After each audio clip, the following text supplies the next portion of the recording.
શું તમારી સામે ભરણ પોષણનો હુકમ થયો છે? તમારી પત્નીએ ઘરેલું હિંસા સામે ફરિયાદ દાખલ કરી હોય અને એ દરમિયાન તમારી સામે વચગાળાનો ભરણ પોષણનો હુકમ થયો હોય અને તમને એવું લાગે કે આ ભરણ પોષણનો હુકમ વધારે છે અને હજી કેસ પણ સાબિત થયો નથી, પુરાવા હજુ લેવાયા નથી, એમ છતાં જે વધારાનો વચગાળાનો ભરણ પોષણનો હુકમ થયો છે એ વધુ પડતો થયો છે, તો તમે ચોક્કસ એ હુકમને ઉપલી અદાલતમાં ચેલેન્જ કરી શકો. સમજી લો કે જે હુકમ થયો છે એ હુકમ કર્યો છે જ્યુડિશિયલ મેજિસ્ટ્રેટ ફર્સ્ટ ક્લાસ અથવા મેટ્રોપોલિટન મેજિસ્ટ્રેટ. આ હુકમને તમે ક્યાં ચેલેન્જ કરશો, ક્યાં અપીલ કરશો?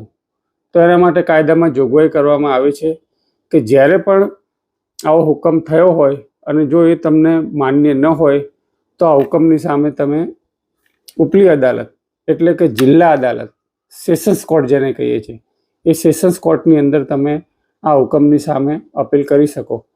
એ જ રીતે ફાઇનલ હુકમ થયો હોય, ફાઇનલ હુકમમાં અરજદાર સ્ત્રીને એમ લાગે કે મને અન્યાય થયો છે, મને જોઈએ એવો હુકમ મળ્યો નથી, તો અરજદાર પણ અપીલ કરી શકે.